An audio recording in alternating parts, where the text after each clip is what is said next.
Hi guys, Martin here, coming to you with my inbox review for my next build, and that's going to be the Revell Supermarine Spitfire Mk.IIa 1/32 scale, kit number 05986. And if you've seen my recent video, you'll know that this is my first entry into the Battle of Britain group build 75th anniversary. That's being hosted by two modelers on the forum. That is UKscaleModeller, Ian, and CharlesScaleModelling. So thanks for hosting this great group build, guys, and I'm looking forward to getting on with this Spitfire, as I don't have a good Spitfire in my collection. So anyway, this kit, just as the Gustav, the BF109 G10 I just built, this is brand new tooling last year in 2014. Another Germany kit, Revell Germany. The artwork depicts a couple of Spitfires, Mark IIs, flying over the channel with UKscaleModeller 111s, bombers being escorted by Messerschmitt BF109 E4s. So nice depiction from the Battle of Britain. Here's some of the detail that can be seen on this model. It's propeller exhaust inside the cockpit, undercarriage, and then the horizontal stabilizers, elevators, rudder. And one thing I'm going to look straight out for when we start looking at the parts is whether this has an engine, because I haven't checked that yet. Because the Gustav, the BF109G, didn't have an engine, and it would have been nice if it had the Daimler DB605 engine in that. Anyway, let's see what we got in the box. This is a skill level 4. Yeah, Gustav was a skill level 5, which I disagree with. I think that should be a skill level 3. It was easier. It's just like a larger version of a 1/48 scale kit. Okay, so here we go. Instructions, black and white as usual. In history in Germany first and English second about the Mk.IIa. We have 69 sections of the build assembly instructions, and then we have 2 options of markings, same colours, just different markings, squadron markings, and the colours are the dark earth green and brown on the sky lower. Now, should be decals in here, yeah, there we go. Now I'm doing this so you know, if you're part of the Lover Freddy group build that I'm hosting, that this is the prize. So I'm going to be building one so you can see how it goes together before you receive your prize, whoever wins it. Decals, again, these are printed in Italy, so cardograph decals.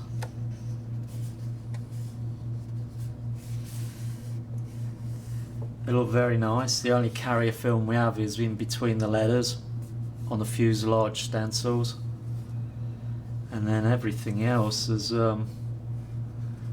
there's zero carrier film around the edges. It's just print right to the edges, and they're a sort of matte, slight satin matte finish. These decals are slightly thicker because there's 3 colours there, so with the 3 prints it's making it slightly thicker than the others. These red dots obviously go in the centre here. And we have the instrument panel decals there if you want to use those. So the decals look good. So that's the decals looked at, and if they're as good, and I expect there will be, as the model I just done, the 109 G10, they're going to be great decals because they were great. So quick look at the instructions and then we'll look at the plastic. Usual, before you start, read these instructions, and then the symbols that are used within the instructions and the meanings of those symbols. And then on the fourth page we always get the colour call outs. These go from A to O. Then we have the instrument trees, sprues, sorry, not instrument sprues, the sprues, sprue trees, 1, 2, 3, 4, 5, 6, 7, 2 of those 9, 10, 11, 12, 13, 2, 4, 6, 7, 8, 9, 10, 11, 12, 15, 16, sorry, there's two of each of those. So there's 16 sprues according to this. Alright, as usual, start with the cockpit, instrument panel, choice of decals, 2 decals to go on there if you want to use those. Fit in the gun sight, I never do that till last. And then fit in the instrument panel to the bulkhead. Foot pedals in number 4 and 5. And then number 6 is the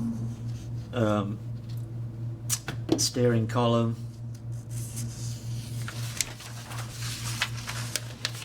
Number 7 is the bulkhead behind the pilot seat, pilot headrest in number 8. Number 9 is fitting the seat together, comes in sections, and then assembling the framework that goes around the seat, putting the seat into the framework, and then assembling that seat assembly onto the rear bulkhead with the headrest on it, and then assembling that to the cockpit floor with the instrument panel in section 15, and then put in the wall sections around that. Again, like the Gustav, it has separate wall pieces that are detailed, and it makes a tub, cockpit tub, that then goes into the fuselage halves.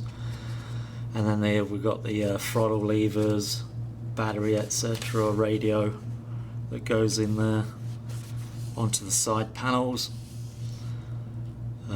Here's a radio here, oxygen cylinders, and then going on to the rear wheel assembly. And then when that's done and the cockpit tub is sealed up, we put those in with the propeller spindle, the rear wheel assembly, close up the fuselage, and then it's onto the wings. And here they're showing that the lower wings are a full piece, couple of circular wall sections to represent the wheel wells go onto the lower section, and then the 2 upper sections are mounted to the lower section, and then that whole wing assembly is then mounted to the fuselage assembly in section 25. Section 26, we're starting on the horizontal stabilizers, fitting those together, and then the elevators for the horizontal stabilizers, putting the elevators onto the horizontal stabs, and then assembling the rudder 2 halves together in section 32. All straightforward stuff. And then putting that rudder assembly onto the vertical stabilizer, which is part of the fuselage halves, and then assembling the 2 horizontal stabilizers and elevators. And then it goes on to the main wing, elevators, ailerons, and then a couple of wing tips there. 35 is sectioning the 2 halves of the wing tips and then assembling them onto the ends of the wing assemblies. Section 40 is going on to the underside, and I'm not sure what that is. It's a circular part that goes on the underside, so a viewing window, and then fitting the front underside area of the fuselage. 41 is then going on to the exhaust assemblies, 2 halves to make the exhaust stacks, 2 sets of those assemblies, 1 each side of the fuselage, fitting those in, but I'll do that last. I'll paint those and then I won't have to mask them. I'll airbrush the matte camo colours, they'll be painted, then I'll fit them in right at the end. And then there's a little air intake there, and then yeah, and an air intake on the port side as well as the starboard side.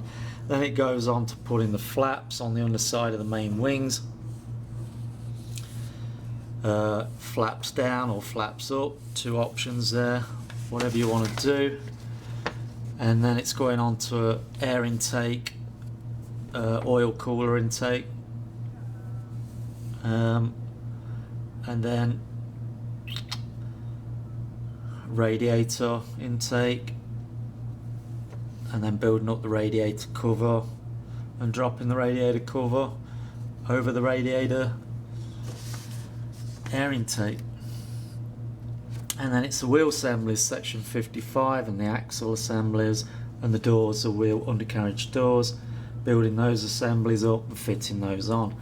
They won't be fitted until it's all painted and clear coated. They're always my last parts of assembly, all the small bits, the pedo tube, wheels, and anything else that sticks up proud that can easily be broken off, like the aerial. And that's what it is, small parts being assembled, plus the cockpit door. You can have it down or closed. I'll have it in the down position, open position. And then we have a sliding canopy and the front windshield, and there's a bulletproof shield that's separate that fits over the main windshield, and then the rear view mirror, and then we go on to the aerial assembly, and then the propeller assembly is the last, one of the last things they're showing. Build up the propeller assembly, then snap it on. It's not glued, it says snap, so it's a snap fit.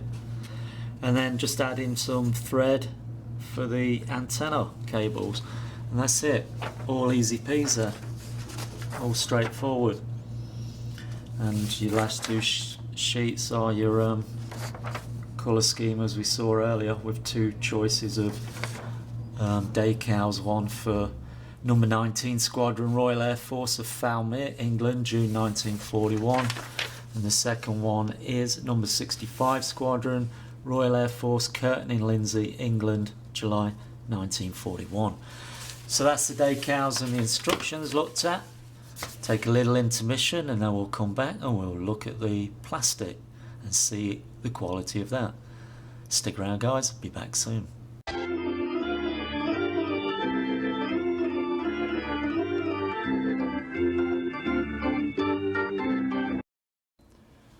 So welcome back guys, let's have a look at how many bags we got in the sprues.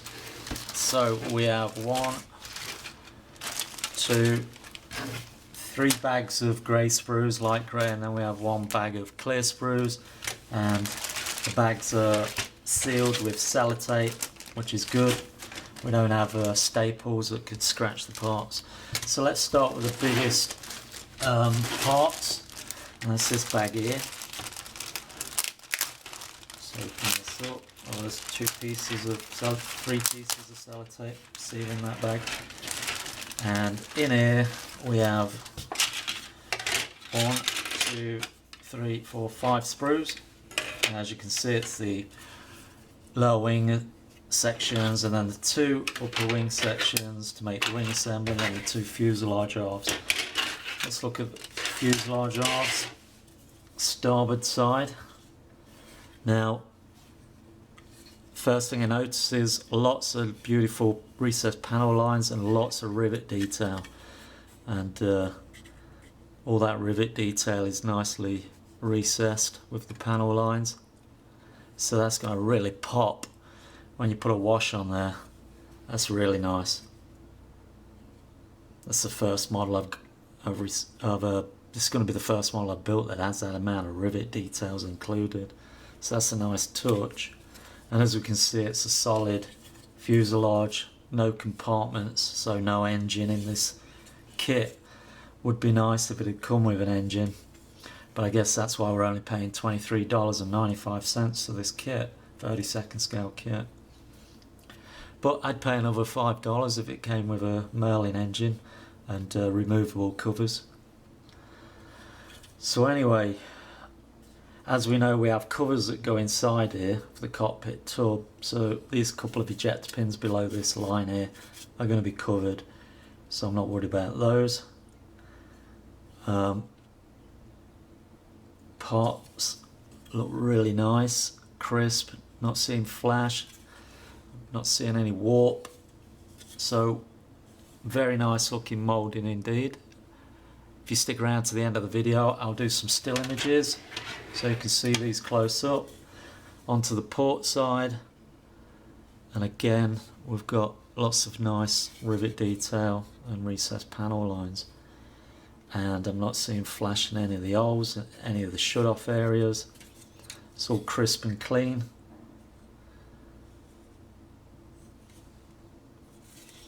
So another great looking part. There's a bit of sink on there, but that's covered with a bottom panel, so that doesn't concern me.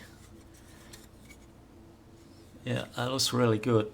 Another clean, crisp part. Go to the bottom wing assembly, which is a large part.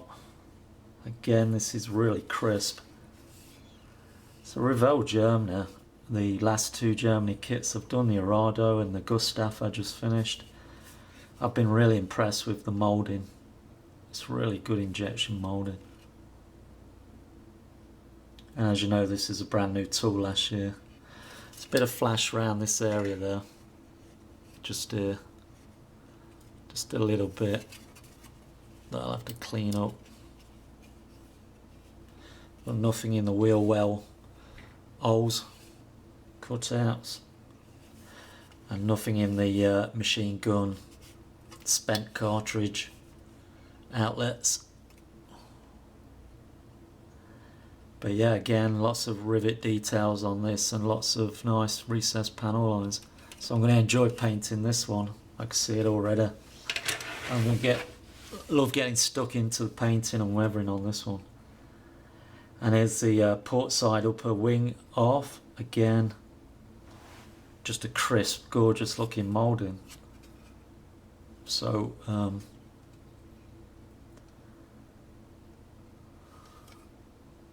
I have no problems with the way that looks. Looks really nice. No sink marks on the visual surfaces. A little bit of rib detail on the inside of the wheel bay there. No eject pins in the visible area. No eject pins in the visible area of the flaps, where the flaps are going to go, the upper side of the flaps. So that's the port side upper wing. The starboard side upper wing, again, looks the same.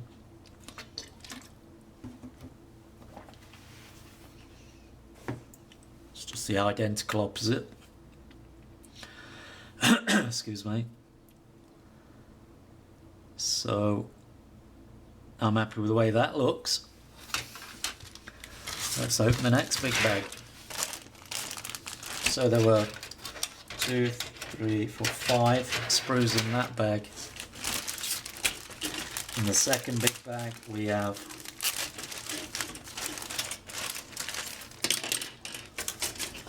1, 2, 3, 4 sprues.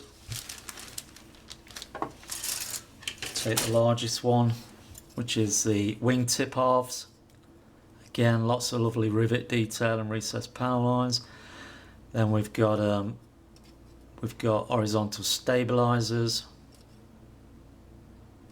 and the horizontal elevators, the rudder halves, and then the bulkhead behind the pilot's seat, the wheel well, undercarriage well walls for the wheels to sit inside, and then these are the internal fuselage wall sections. And again, they all look very, very nice. I'm not seeing any flash on these. Oh, there's a bit of flash around the spindle there, look, for the propeller to mount onto, and that's the aerial there. So a bit of flash on that. That'll just break off easy. It's really thin flash. But the rest of that looks beautiful. On to the next biggest part of that one. And here we go with the instrument panel, the bulkhead, and the pedals, assemblies, the main ailerons, elevators for the main wings piece. That's the cockpit flooring. We've got the rear wheel here, which is one piece. we've got the pilot's headrest, bulletproof plate with the headrest on it, and then we've got all the small bits that go inside the cockpit, throttle controller, we've got the oxygen cylinders there, the back of the pilot's seat, the framework for the seat there and there and there, and everything looks good. So I'm really happy again with this. Just some flash there, you can see on the edge of the radiator cover, air intake for the radiator housing, and some flash there right at the edge of the, oh, that flash is on outside of the moulded part, so I'm not worried about that. That's an ejector pin slug for helping the part out, which is good. No ejector pins on these parts, all the ejector pins are outside of the moulded components. So that sprue looks good. The third biggest one out of the 4 on that bag of sprues, and this is the forward fuselage on the underside. Then we have the undercarriage doors, the main doors, and then the half moon sections that go at the top there. We got the exhaust stack halves, little airflow intake, 2 halves there that goes on the underside of a wing, and another one here, 2 parts that assemble with that, and then we have the wheel axles here. And again, these look really nice, recessed panel lines and rivet details on the external surfaces, so I'm happy with that one as well. And then here we come to the spinner assembler, the back plate, rotor plate for the propeller shafts to mount onto the front spinner, and then some little aerials that go onto the outside of the fuselage. Again, they look like good moulded parts. Right, the next one is the last bag of grey sprues, just a tiny bag, and in here we have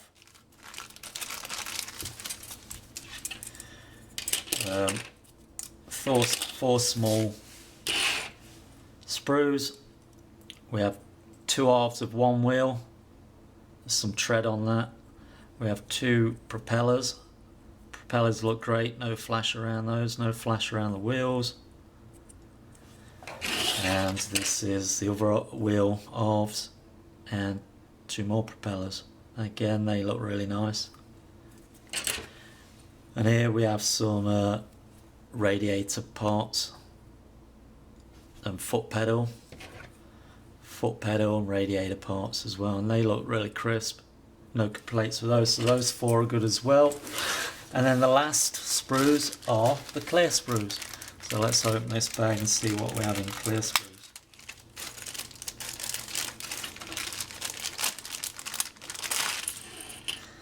It's 3 little clear sprues. Here we have the forward windshield with a bulletproof windshield that sits on the front there, sliding canopy. That sliding canopy is a little glazed. It's a little, yeah, that's not clear. Down this side it's a little rough looking. Flow marks. They might have got the temperature a little too hot there in the mould. It's glazed. So I'm not happy with that sliding canopy. It's looking glazed, but the rest of it looks okay. The front windshield, I don't know whether I'll be able to get that out with polishing. It's doubtful because it's going to be part of the material flow.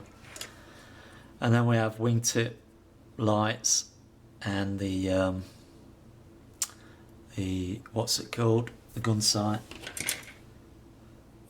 A little lens that goes on the underside, and then the rear section of glass that sits on the back behind the pilot, and that's it. So everything looks great. It's just this windshield, this sliding canopy I'm not happy with. It looks glazed. But anyway, that's it guys. That's the review from me for my next build as part of the Battle of Britain 75th anniversary group build hosted by Ian, UKscaleModeller, and CharlesScaleModelling. I hope you're going to follow this build with me, guys, because I'm looking forward to it. Looks like a nice kit with these surface details that are going to look great when they've been weathered and washed. So I'm looking forward to doing that. Thanks for sticking around with this inbox review. Hope you enjoyed it, and stick around a little longer. You'll see some still images of what we've just looked at. Thanks again, guys. Tally-ho, chalks away. Hey guys, I'm back. Before you get to see this slideshow of still images of all the parts, what's in the box, while I was taking photographs, I noticed a problem. So here's the bottom wing moulding. Here's the port side upper, and then the other one should be the starboard upper, but it's another port side. So I have two Sprue Ds. I don't have the Sprue E for the starboard side upper section. So Revell have screwed up. I'm going to have to get in touch with Revell, and while I'm at it, while I'm ordering a Sprue E, I'll order a sliding canopy which is all glazed. So that's a bummer. Never had to do that before, so I hope that comes quick, because I'm going to be getting on with this build tomorrow, and that'll hold me up, because that wing assembly can all go together as a sub-assembly. Alright, that's me out, guys. Stick around, the slideshow of parts is about to follow. Cheers, tally-ho, chocks away.